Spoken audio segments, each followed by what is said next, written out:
আসসালামু আলাইকুম ভিউয়ার্স, আশা করি আপনারা সকলে ভালো আছেন। তো আজকের এই ভিডিওতে আমরা দেখব কিভাবে আপনি আপনার ওয়ার্ডপ্রেস ওয়েবসাইটকে ফাস্ট করে তুলবেন বা গতিশীল করে তুলবেন।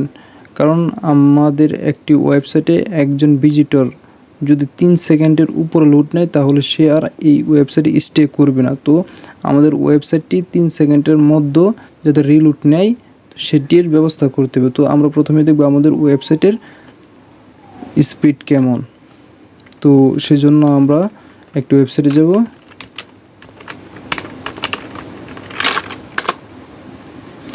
Web speed test.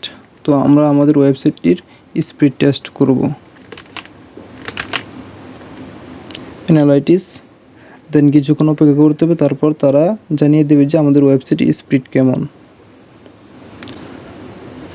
তো লোডিং শেষে এই ওয়েবসাইটটি আমাদেরকে জানিয়ে দিল আমাদের ওয়েবসাইটটি মোবাইলের জন্য পারফরমেন্স হলো 30% এবং ডেস্কটপের জন্য পারফরমেন্স হলো 43%। তো এখন আমরা আমাদের ওয়েবসাইটটিকে স্পিড করব।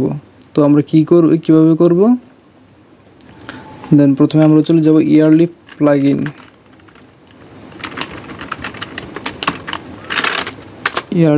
Plugin download. দেন এখান থেকে গেস্ট স্টার্ট নাও দিতে পারি অথবা সাইন আপও দিতে পারি। তো আমাদের যদি পূর্ব থেকে অ্যাকাউন্ট করা থাকে তাহলে আমরা লগ ইন দিতে পারি। তো আমি দিলাম সাইন আপে ক্লিক করলাম। আমার পূর্ব থেকে অ্যাকাউন্ট করা ছিল বিদায় এখানে সরাসরি লগ ইন হয়ে গেছে। তো পূর্বে আমার একটি সাবডোমেইন অ্যাড করা ছিল, এখানে স্পিড অপটিমাইজেশন করেছিলাম, তো এটা এখানে দেখাচ্ছে। তো আমরা নতুন করে আরেকটি সাইট অ্যাড করব। তো অ্যাড করার জন্য অ্যাড সাইট এখানে ক্লিক করব, তারপর আমাদের সাইটের ইউআরএলটি এখানে দিয়ে দিব, দেন কন্টিনিউ। এখান থেকে প্লাগইনটি ডাউনলোড করব। ডাউনলোড করার পর এই প্লাগইনটি এখানে অ্যাড করব। Add new plugin, then upload plugin, Airlift open, then install active plugin.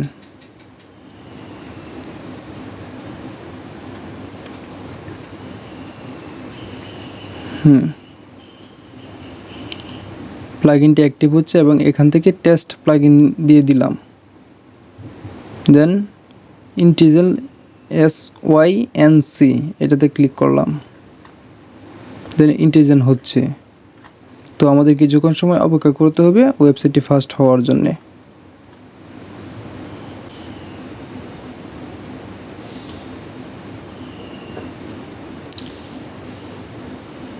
তো আলহামদুলিল্লাহ, অবশেষে আমাদের ওয়েবসাইটটি কাস্টমাইজ হয়েছে দীর্ঘক্ষণ অপেক্ষা করার পর। তো এখানে মূল বিষয়টা হলো ওয়েবসাইটের যেই বেসিক ফাইলগুলো থাকে সেই ফাইলগুলা এই প্লাগইনের মাধ্যমে একটি জিপ আকারে নেওয়া হয়। জিপ আকারে নেওয়ার ফলে বিভিন্ন পেজের যেই ফাইলগুলো থাকে এই ফাইলগুলা এবং ছবিগুলা একসাথে হয়ে ছোট্ট একটি জিপ ফাইলে একত্রিত হয়। তো এখন আমরা আমাদের অপটিমাইজ পেজটি দেখব।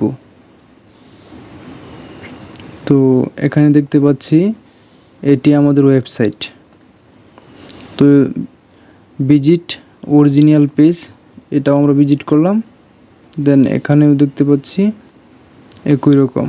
তো আমরা এখন চলে যাব ড্যাশবোর্ডে, সাইট ড্যাশবোর্ড।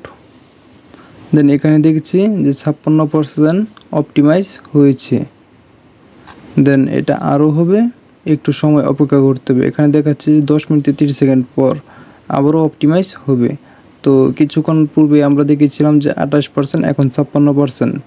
তো কিছুক্ষণ অপেক্ষা করলে আমরা দেখতে পারবো এটা 90 থেকে 100% হয়ে যাবে। তো আবারও আমরা ওয়েবসাইটের স্পিডটি দেখি কেমন।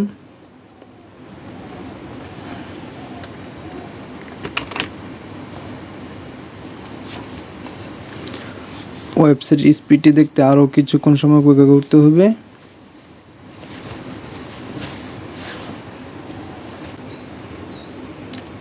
তো অবশ্যই দেখতে পেলাম আমাদের ওয়েবসাইটটি 89% অপটিমাইজ হয়ে গেছে অলরেডি।